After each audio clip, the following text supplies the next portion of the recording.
So my journey is a little interesting. I was in the classroom. Marie and I were together on the Winter Park campus, and I was doing my dissertation in 2004, 2005 when we were developing the Achieving the Dream work and trying to figure out where to go from here. And I decided to get involved. I guess my biggest thing is, am I getting feedback? Okay, it just sounded like that. My biggest point was I was sitting at graduation, and I knew that as I was sitting there, my colleagues on each side of me were saying, oh, there goes another one of mine, yeah, there goes another one of mine, and I'm sitting there going, I'm teaching developmental math, and I've seen 2 of my students go across this entire time I've been sitting here. And that was a little call to me to get out of the classroom and see what we could do to help more students be successful and get through college, particularly students that start in developmental. My mother is a developmental writing teacher. She has been for years, and that's my big rebellion. I went into math. And it was interesting to hear her perspective about the writing and how the students weren't passing the second level of writing. There's also a state test associated with that in our state. How they were not passing their competency exam and their writing exam and their grammar exam.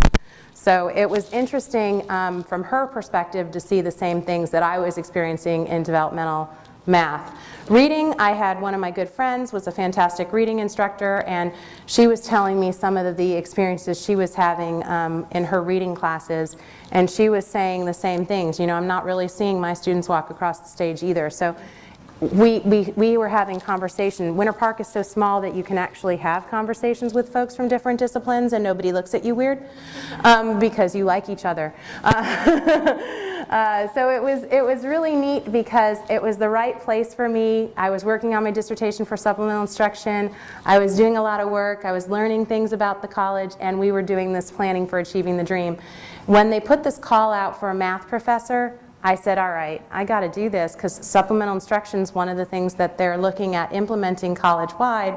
And I'm thinking I know the most about what's going on all of the campuses because I just did my dissertation on it. So I applied for the job. I had to interview it for it just like everybody else. And I got the job, and I felt like, you know what, now it's my job to like pay it forward and blaze a trail for my developmental ed students. So that's how I went from classroom to leading the work and then back into the classroom. I did my time. I set everybody up, I think, and it was all about engagement in the work. If I didn't have my counterparts on all the campuses doing a lot of the work, it would have just disappeared back into the college framework again, and it would have just gone away. But because we had the president's support, the vice president's support, we had all of the support through the college, that is how we were able to get this work done and how it's still being maintained this many years later. And also, you can see we're still growing based upon the charts I shared. So I'm back in the classroom loving it, involved in other work, loving that too. And it's kind of fun to see the work that everybody, all of my 180 closest friends worked so hard to accomplish. I mean, it was more than that, but 180 are the ones that I could probably put a list together saying how much they contributed to this work.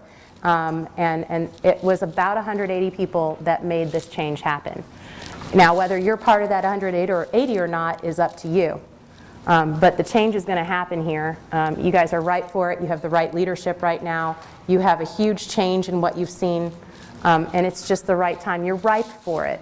I think that you guys see the challenge and the change, and you're ready for making a difference. So whether you're one of the 180 that's getting on board and being a part of it or not is completely up to you. What is it that's your last straw that's going to say, I'm going to go to bat for our students that need us? So that's how I went from being in the classroom to leading the work and now back to the classroom.